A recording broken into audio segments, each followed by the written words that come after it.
Okay, we're up to Deuteronomy in our Old Testament survey. I've been talking about this book by Paul House, and I'm reading through it again as I prepare each week to teach. It's really a good book. I would really encourage you to read it. It's a biblical theology, and he's just going through and summarizing the main themes, and he does what's called a canonical synthesis at certain points, where he kind of looks at everything that's been covered up to that point in the Pentateuch. And here he's just commenting on the book of Deuteronomy and its importance, its significance in the canon. By any standard of comparison, Deuteronomy is one of the most important books in the canon. Its historical setting links the Sinai and wilderness experiences with the conquest of Canaan and provides a transition from Moses' leadership to Joshua. So it is the capstone of the Pentateuch, and you can understand what he's saying there. As Moses writes this book, they're up in the plains of Moab. They've had all this experience up to that point, basically from Exodus through Numbers, and now they're about to go into the Promised Land. So it's a key transition time. Moses is going to end up dying at the end, and Joshua takes over in leadership. Its canonical placement concludes the Pentateuch to effectively interpret Exodus, Leviticus, and Numbers. Yet it also provides an interpretive framework for the former and latter prophets. That's Joshua to Malachi. What he means by that is, as you continue to read the Bible and you get into the prophets, they're going to reflect back on what's in Deuteronomy. And as we'll see this morning, Deuteronomy is really just an exposition of the law. An exposition of the law as it was given to the first generation coming out of Egypt. That law was given down at Sinai. This is to the second generation. Remember, the first died out in the wilderness. So Moses is really going back over the law and exhorting the people to obey as they prepare to enter into the Promised Land. Its theological emphases set the tone for how Israel must live in the land they will inherit from the God who has chosen them. Its exhortative instructional style offers rhetorical patterning for Old Testament historians, prophets, psalmists, and sages. I think all he's saying there is that each one of the successive Bible writers uses language that was originally in Deuteronomy and expounds on that. Beyond the Hebrew canon, Deuteronomy is, with Genesis, Psalms, and Isaiah, one of the most quoted Old Testament books in the New Testament. Jesus himself uses passages in Deuteronomy to resist Satan's temptations in Matthew 4, 1-11. Unquestionably, this book, the Pentateuch's capstone, deserves careful theological analysis. All right, I hope this map is becoming very familiar to you. As you think about what we've covered in our survey so far, from Exodus down to Leviticus at least, we're talking about this side of the country, starting in Egypt, making their way down through the wilderness, down to Mount Sinai, also now known as Mount Horeb. That's what's covered in Exodus through Leviticus. Numbers starts out down here and then makes its way up to Kadesh Barnea and in the wilderness wanderings. And then ultimately up here to the plains of Moab. And that's where the setting of the book of Deuteronomy is. It's right up here, just opposite of Jericho on the other side of the Jordan River. It takes place over a period of about 1 month, in the same way that Leviticus takes place over a period of about 30 days down at Sinai. This one is up in the plains of Moab, and it's in the 40th year after God delivered Israel from Egyptian bondage, so about 1405 BC. All right, let's look at an overall basic structure for the book. Can I ask a question? Yes. So I've never really thought about like the time frames of them, and I always just pictured this being like really long times, all of them. So it sounds like those two books are short, but like I guess Exodus is the majority of the time, the longer time period. Well, if you think about Genesis, it covers the first 11 chapters in it are over thousands. I'm more meant like just from Moses, like the whole. Okay. Yes. That whole time. Yes. So Exodus is the long part, and the other two are really short time frames. But Numbers also is pretty long. Okay. Okay. right? Because you've got like 37.5 years of wilderness wandering there. So it's a good point. The books themselves, Leviticus and Deuteronomy, are the short ones. And I don't mean short by, I mean like short by time. Time I never period. thought about the time. That's what I'm talking about too. Just the 30 days. And you could even think of it as alternating. Exodus is longer because they're in bondage 400 years over the course of Exodus.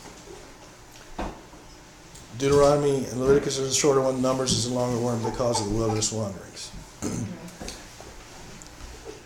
Okay, Moses reviews Israel's journey from Sinai to the plains of Moab. So he's kind of causing them to look back, primarily for what reason? Why is he reviewing their history? Exactly.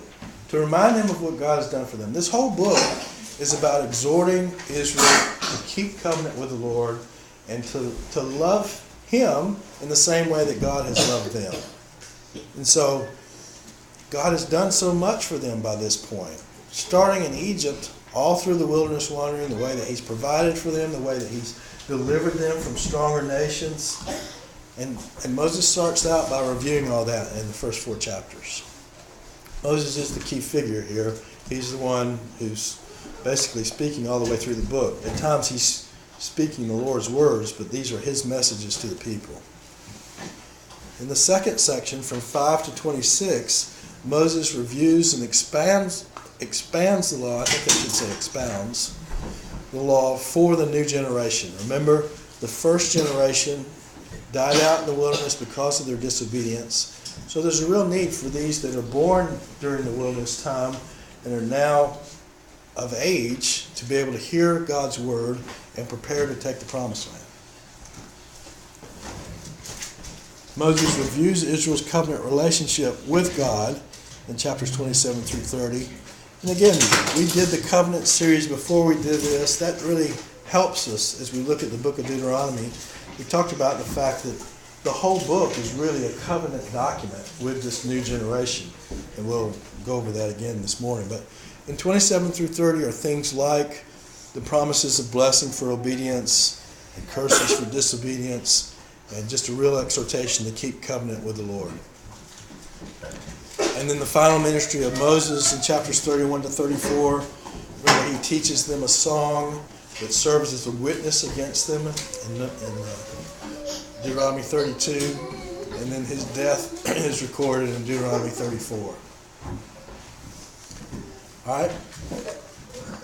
This is what we talked about when we were doing the covenants class, the fact that this is what's called a suzerain vassal treaty. What is another name for suzerain? Master, king. This is the kind of treaty that they would have been familiar with for when one country conquered another. And the conquering country, their leadership would say, okay, you're our people now. Here's the things that you have to do. And then they would be the vassals. But there was also certain things that the king promised to the people. They would promise protection for them. They would promise to care for them. They would promise to be an essential part of their government. So that's the kind of thing, that's the kind of covenant between countries that God patterns his covenant on with the nation of Israel. There's a preamble. It sets the occasion and setting of the covenant. We'll look at these verses. Let's go ahead and look at those as I go through them. The preamble is in verses 1 through 5. This is of chapter 1. This is just the opening of the book of Deuteronomy. These are the words which Moses spoke to all Israel across the Jordan in the wilderness, in the Arabah, opposite Suf, between Paran and Tophel and Laban and Hazeroth and Dissahab. It's 11 days' journey from Horeb by the way of Mount Seir to Kadesh Barnea. Now that's that second leg of the journey. He's calling Mount Sinai Mount Horeb. That's just another name for it. But he's talking about 11 days' journey from there up to Kadesh Barnea. It came about in the 40th year. And when it says the 40th year, what is the starting point for that clock? What is the starting point for Israel's calendar? The Passover? The Passover. Basically, when the very first Passover, when God delivered them from Egyptian bondage. That's what their calendar is built around. So it's the 40th year, the first day of the 11th month, that Moses spoke to the children of Israel according to all that the Lord had commanded him to give to them. After he had defeated Sihon, the king of the Amorites, who lived in Heshbon, and Og, the king of Bashan, who lived in Ashtaroth and Andrei. Remember, those were the battles that they had right before they reached the plains of Moab. And again, God gave them victory. Across the Jordan in the land of Moab, Moses undertook to expound this law. So that's the preamble to this covenant. Next is the historical prologue. It narrates Israel's journey from Sinai to the plains of Moab, especially noting instances of Israel's rebellion. We talked about how often that occurred in the book of Numbers, and God's righteous retribution. The purpose of this section is to make clear God's claim on his people, despite their disobedience. God had not forsaken them and had brought them to the present time and place in order that he might reaffirm his covenant with them. So let me just read one verse out of the historical prologue. This is chapter 4, verse 1. And now, O Israel, listen to the statutes and the judgments which I am teaching you to perform, in order that you may live and go in and take possession of the land which the Lord, the God of your fathers, is giving you. So again, there's a review of that history in order for the Lord to demonstrate his claims upon the people. Okay? Thirdly is the general stipulations of the covenant. These spell out the principles that govern the relationship between the parties of the covenant and clarifies who the great king is. That's obviously the Lord. In a regular suzerain vassal treaty, it would just spell out who the new king is of the conquered people, what he has already done for them, and what he will do for them, and how the people are to respond. Deuteronomy 6, 4 and 5 is especially significant. That says, Hear, O Israel, the Lord our God. The Lord is our God, the Lord is one, and you shall love the Lord your God with all your heart, with all your soul, and with all your might. That's an extremely significant verse. Jesus says that's the greatest commandment. It's really the major theme of the book of Deuteronomy. If they love the Lord their God with all their heart, based on what he's done for them, based on how gracious and long-suffering he's been with them, based on all the power he's demonstrated in taking care of them, if they will love him, they'll keep his commandments. So they're not keeping the law in order to gain favor with God. God's already granted them tremendous favor. Remember, he chose them as a people that had no merit at all. And he's cared for them and sustained them in the wilderness despite continued rebellion on their part. So what they're commanded to do is recognize that the Lord is one. That despite the fact they're going into this country with all these false gods that the Canaanites worship, there's only one God. And he's their God. He's chosen them. He's given them his law. And they're to obey it. Okay? That's the general stipulations. The specific stipulations, also included in the general stipulations, are the 10 Commandments. In Deuteronomy 5, Exodus 20, those are the fundamental principles that regulate not only the relationship between God and his people, but also between human beings. The second part of the 10 Commandments deal with the relationships between men and women. All right, specific stipulations. These provide specific case laws, just like we saw back in the book of Exodus, that are grounded in the Shema. The Shema is what I read from Deuteronomy 6. And the commandments of the Decalogue. And they're intended to be applied to various situations in life. So this section runs from chapter 12, verse 1 to 26:15. It basically takes the law and applies it to all these different life situations.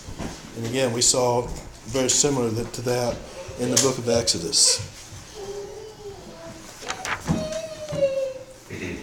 I want to just read one part of the specific stipulations that are in Deuteronomy 17. This has to do with when Israel gets a king. Now, it's anticipatory in the sense that right now they don't have a human king. And they don't need one. God is their king.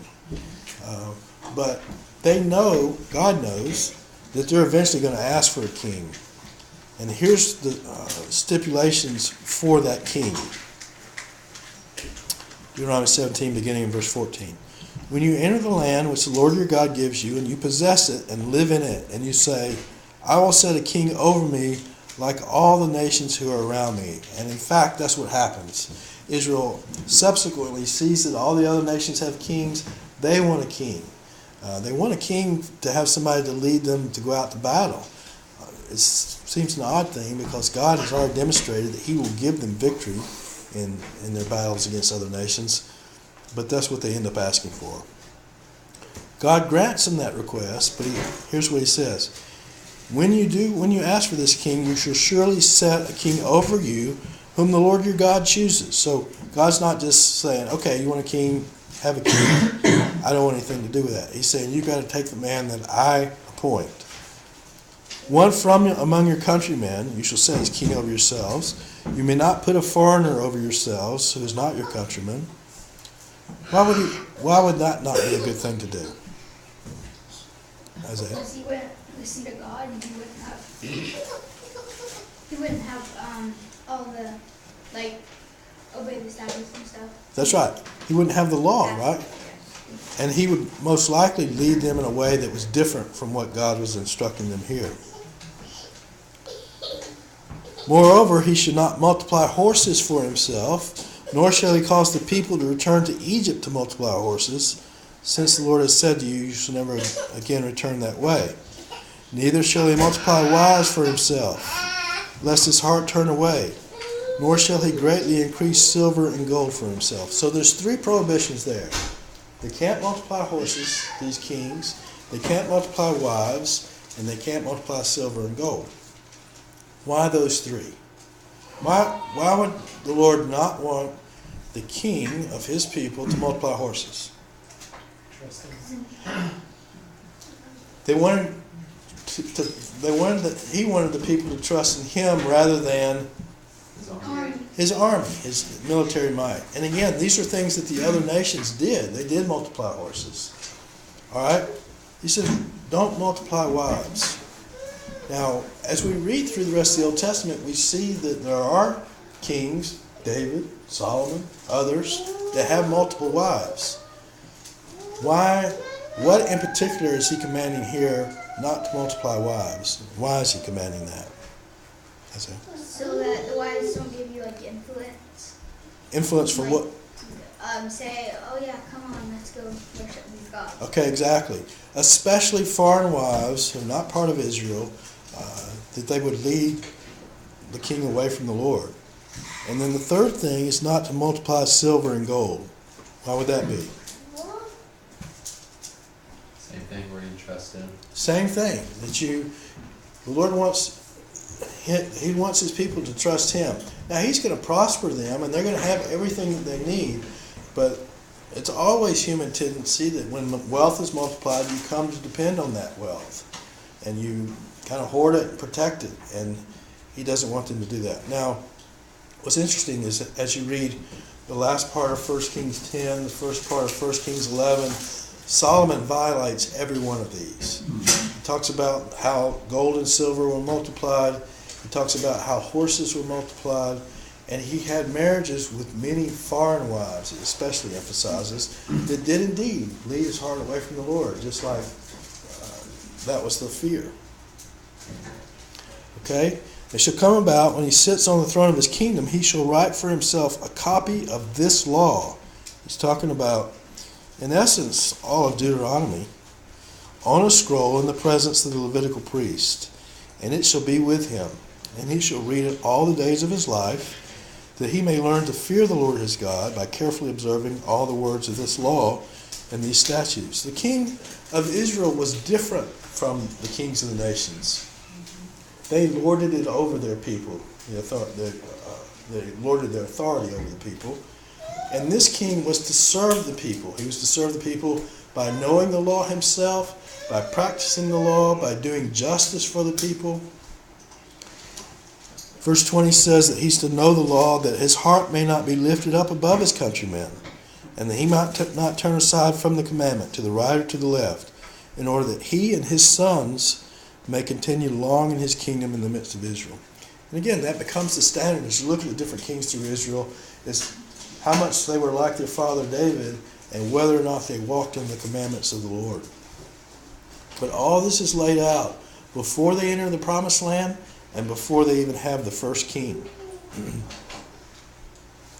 All right, the next section is the blessings and curses in chapters 27 and 28. It provides promises of blessing for obedience to the covenant stipulations, and promises of curses and punishments for covenant disloyalty. We've gone through this a lot already. We looked at it in Leviticus 26.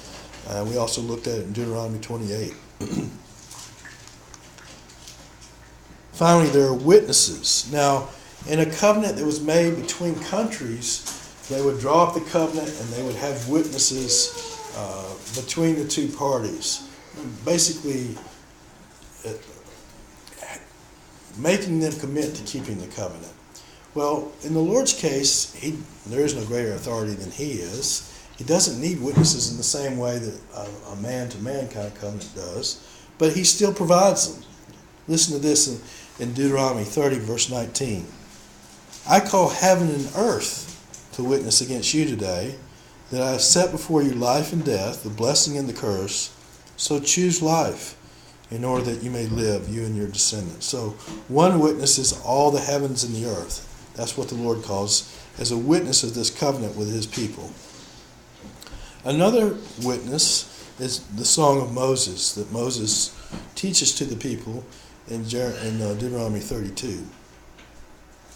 He's commanded to write this song by the Lord. In Deuteronomy 31, verse 19 says, Now therefore write this song for yourselves and teach it to the sons of Israel. Put it on their lips, in order that this song may be a witness for me against the sons of Israel.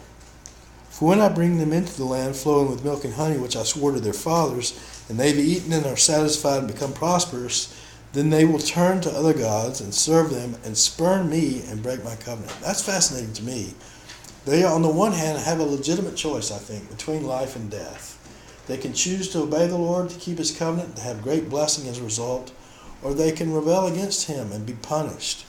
Well, I think clearly this song in Deuteronomy 32 anticipates that they're going to rebel against the Lord. That shouldn't surprise us in one sense. They've already rebelled quite a bit, even getting up to the plains of Moab. And certainly it's affirmed as you continue to read the Old Testament. That's exactly what they do. Okay, one thing that I didn't put up here, but that I should include, there was another feature of the covenant between countries, was a provision for regular reading of the covenant. Deuteronomy 31 says, Then Moses commanded them, saying, At the end of every 7 years, at the time of the year of remission of debts, at the Feast of Booths, when all Israel comes to appear before the Lord your God at the place which he will choose, you shall read this law in front of all Israel in their hearing. This concept of reading and hearing and obeying runs all through Deuteronomy. Remember, they don't have a copy of the Bible the way that we do, so this is the way that truth was transmitted. Assemble the people, the men, the women, and children, and the alien who is in your town, in order that they may hear and learn and fear the Lord your God, and be careful to observe all the words of this law. And their children who have not known will hear and learn to fear the Lord your God. Remember, the successive generations aren't eyewitnesses to the Lord's power the way the first two generations are. So it has to be passed on to them. Okay? So that's the features of the covenant. What would you say the major themes are of the book of Deuteronomy?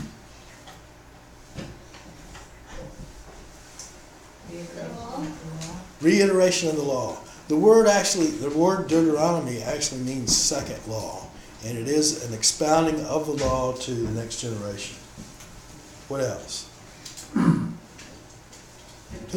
Who's the prominent figure in Deuteronomy?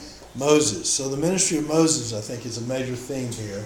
He's been one of the key figures from Exodus all the way through Deuteronomy, but his ministry and you think about his life, how difficult it was to lead this many people through the wilderness, and how at the times when the Lord was ready to wipe the people out, he interceded on their behalf. So he loved the people of Israel on the one hand. There was times where he felt like they were too much. It was too much of a burden, and God gave him other men to help him with the task. But certainly he's a key figure in the life of Israel. He's a key figure for us as the writer of the first 5 Bible books, the Lord inspiring those writings. What else? Blessings and curses. Blessings for covenant loyalty, curses for disobedience. Anything else? Maybe God's power, again, as it's reviewed, as God sustains them through the wilderness. Moses goes back all over, especially from Sinai back up to the plains of Moab where they are now. He just reiterates the Lord's long-suffering and compassion and care for them as a people. So it is a review of events and covenant relationship. There are references in Deuteronomy back to the Abrahamic and the Mosaic covenants. We talked about how these covenants work together to unfold God's plan. The character of Yahweh, we can see that in every Old Testament book. He's a jealous God. He will not have rivals. He and He alone is God. He's about to punish the people in the land of Canaan that have worshipped all these other gods. He's going to use Israel as His tool to do that.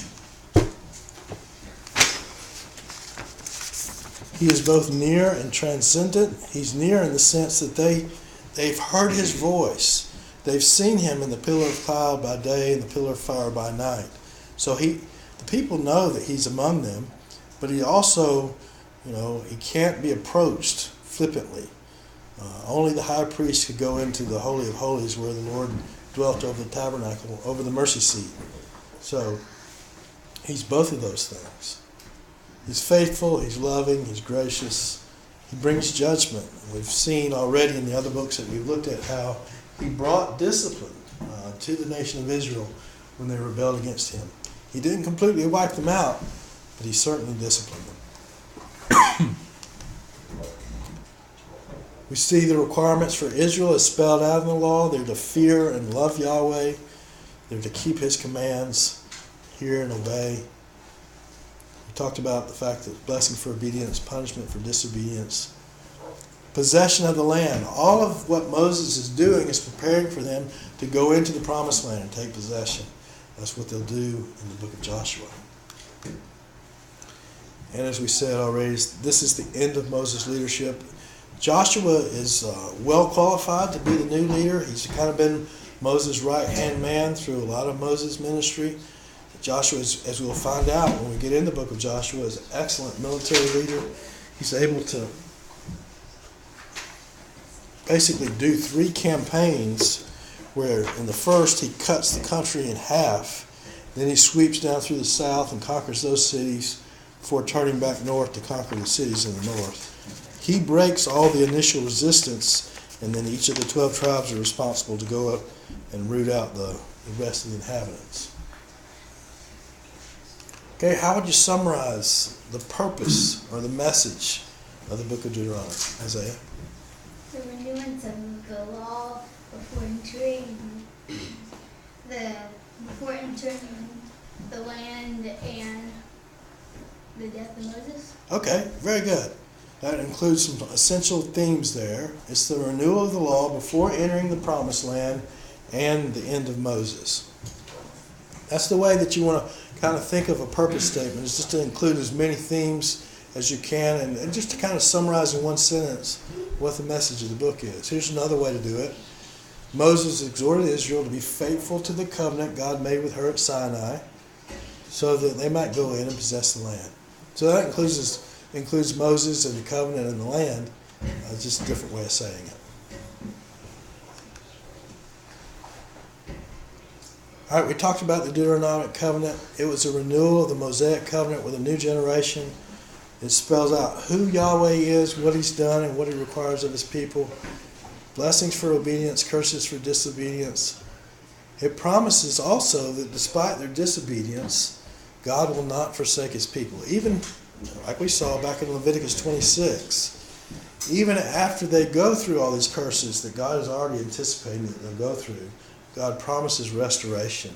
That's a major theme of the latter prophets. They pick up on that, and even as they're going into exile, as Israel's going into exile, the prophets promise future restoration. As far as how it relates to the rest of the Old Testament, the remainder of the Old Testament is largely a commentary on Israel's faithfulness or unfaithfulness. The book of Joshua records the initial conquest of the land, which broke all the major resistance, as I said earlier, by the enemies of the Israelites. Each tribe was then responsible to go in and drive out the inhabitants of the allotted portion, and that was something that most of them failed to do. As time passes, Israel's influence towards idol worship and other covenant violations by those that the Israelites had failed to drive out. God punishes her and eventually takes her out of the land, just as he said he would back in Leviticus 26 first. But even as Israel and Judah are taken into captivity, God assures them through the prophets that they will eventually be restored, again in accordance with the promise of the Deuteronomic covenant in Deuteronomy 30, verses 1 to 10. Okay, I have one interpretive issue that I want to talk about, and we'll close with this. And one of the reasons I mention this is Benware talks about another covenant that we didn't talk about called the Palestinian covenant. And some Bible students see another covenant, distinct covenant, in Deuteronomy chapter 29, and they basically, what Benware does at least, is say, well, the Mosaic covenant was conditional, but the land promises to Israel are unconditional. And that's what this Deuteronomic covenant is in Deuteronomy chapter 29. Let's look, and I want to just show you kind of the reason that they come up with that. Deuteronomy 29, verse 1. These are the words of the covenant which the Lord commanded Moses to make with the sons of Israel in the land of Moab, besides the covenant which he had made with them at Horeb. Horeb being the covenant that was made at Sinai. Now, that verse can either introduce what follows, and those who say that there is a Palestinian covenant say that is what it's doing. Verse 2, Moses summoned all Israel and said to them, you've seen all that the Lord did before your eyes in the land of Egypt to Pharaoh and all his servants and all his land. And you can go on and read through the rest of Deuteronomy 29. That's what they do. They read that as a new and distinct covenant. But I think what's right, and if you look, at least in my Bible in the NAS, that verse concludes what has already been said in the first 28 chapters. In fact, in the Hebrew Bible, it's actually chapter 28, verse 69, instead of chapter 29, verse 1.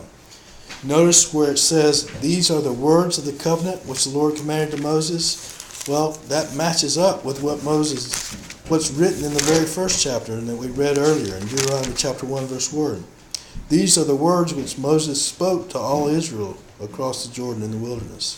So, 29:1 is not an introduction of a separate Palestinian covenant. It concludes what comes before. There is no covenant legislation spelled out in chapter 29.